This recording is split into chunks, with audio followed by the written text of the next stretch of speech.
Well, it's back to work for us. It was a good win on Saturday.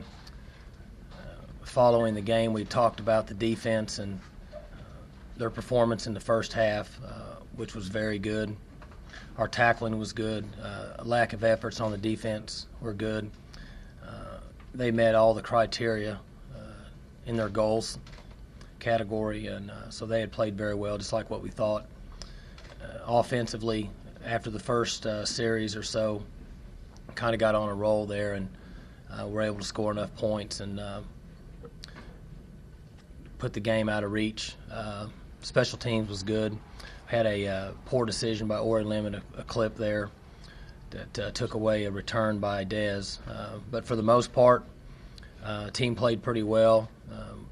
Second half, they were able to run the ball effectively and contain their quarterback. So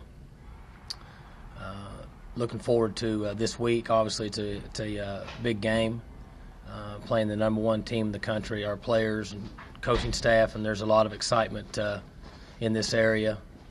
So get everybody over here this afternoon and get back to work and get ready to play Texas. What have you, Mike, the changes in their defense with Muschamp in there now that you've seen this year as compared to maybe last year? Well, there's a lot of similarities in their style of play. They play a lot of man coverage. They're very skilled. They're fast. They've got some girth inside and get good pressure off the edge. A lot of speed at linebacker. So from a talent standpoint, it's very, very similar.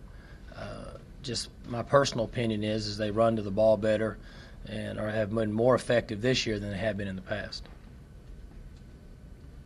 I hate to be the prince of darkness, but the last 14 minutes of the game out here against them last year was totally different. Have you expunged that from your memory banks, and do you expect your players to forget that, or is that just something you have to learn from? Well, I can go back in games that they don't ever leave your memory bank, whatever side that is of your brain, the left side that records information and data. I'd like to have a way to get some of it out, but it never goes away. But there's not really anything that you do about it. I mean, it's not going to change. I don't think that it's much of a factor right now. I feel like that we'll have a good plan on both sides of the ball. I think that Coach DeForest will have a good plan in special teams, and our players will practice well, and we'll ask them to play hard and give great effort. Are there some things that make you feel more confident that if you get in a similar position this year, you have depth or proven being there, that won't happen again? I like the way our defense is playing right now. But it's hard to predict what will happen if you ever get in that situation again. We were down there several years ago when Les and I were down there, and we had talked about it. But I think that we're a little further along as a team now. We're more mature. We have a little more depth, and we have more continuity.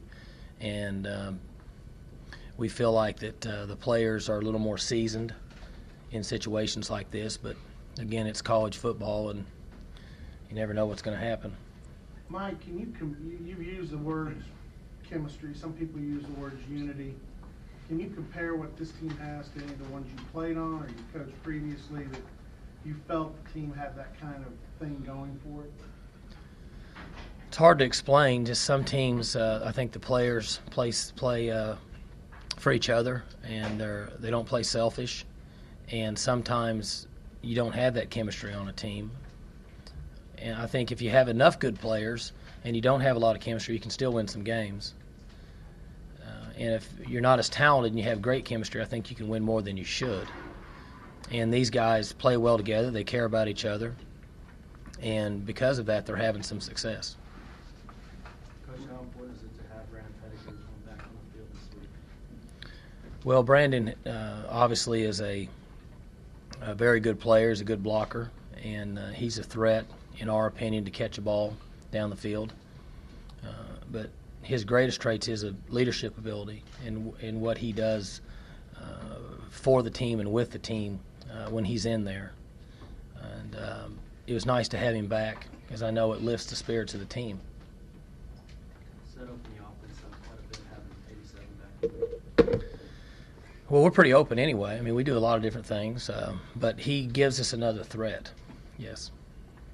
Mike, you played on a couple of the best teams this school has ever had. Now you're coaching one of the best teams this school has ever had. Can you just talk for a minute about what it means to you to be 7-0 with this team now for the first time since the end of World War II? Well, I don't like to take a lot of credit personally because, I mean, I'm really, and the staff's really in it for the players, like I've said before, and I know it becomes coaches' talk, but they're the ones that put all the hard work and effort into it. And I enjoy seeing them have success because there is a lot of hard work and effort, and we stay on them all the time, and I'm sure they get tired of it, but they're starting to enjoy some success, and so it makes it easier for them. And I just like to see the players do good, and they feel good about themselves, and they're playing hard, and they're having success. And so there's a reason, or there's a rhyme and a reason for what we ask them to do. You know, get up every day early, work hard, go to class, all those little things. When you're not having a lot of success, or it doesn't appear that way, it's more difficult to talk them into doing it. I mean, they're no different than having a teenage child. I mean, it's very similar, so it makes it easier. I asked you a couple of weeks ago about Chase Daniel. What stood out to you about him? You mentioned poise.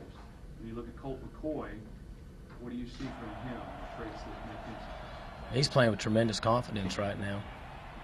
I don't know Colt, and I don't know what his relationship is with his team, but when I watch him on tape, it looks like that he's a tremendous leader, and his team is rallying around him. I don't know what's out there quarterback-wise outside of the Big 12, but I would say that he's probably playing as good as anybody in the country right now. He's having a lot of success. We're aware of that. I don't think there's any reason to disregard that and give him credit. The few times that I've heard him talk or seen anything about him, I sure like him. I don't like to play against him, but I like him as a person from what I see, what I hear. But I like the guy we have playing also. I like Zach Robinson.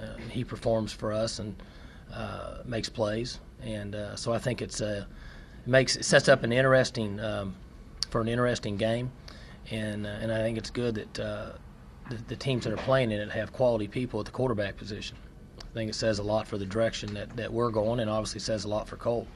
Is there more pressure than ever on Zach because of the way Colt's playing? 29-32, two straight unbelievable games. I mean, you need that kind of performance out of Zach Saturday if Colt's going to play that way. We just need Zach to play his game, and he's done it lately. You know, Zach has pulled the ball down and run more effectively in the last few weeks. He's been effective in our option game, and one thing that we've asked Kendall and Zach and Dez and Brandon and Sexton and Price and Jure and Levine is to just they have to play their game. And the only thing that we can control is what we do in preparation and effort. We can't control what they do. And so we just ask them to play their game. Mike, you know, Colt hurt you guys running the football last year. He seems to be doing that again this year to opponents. Is that an aspect of his game that maybe catches some defense by surprise? Well, there's two things there. First thing is there's no seams about it. He has been effective starting at the bowl game last year when they played whoever that was. They played out west, yeah. From that point on, he's run the ball very effective, and I don't think it's a surprise to anybody. I think everybody's aware of it. I just think he's done a nice job. How has Zach's leadership grown That's true. He's been tremendous for us. this year? I mean, was he Just, I don't know how many starts he's had now. We've played 7 games. How many games did he start last year? 7? 11. So he's 18 games into it. He's really, when you bring a young man in here and you can get 3 years out of him, you're talking about 36 games. So he's about halfway through his career. So I would say in the last 7-10 games or so, his leadership skills have really developed, and a lot of that has to do with the confidence that it's his job and I'm the guy, and if I make a mistake, it's okay. I think that was part of it.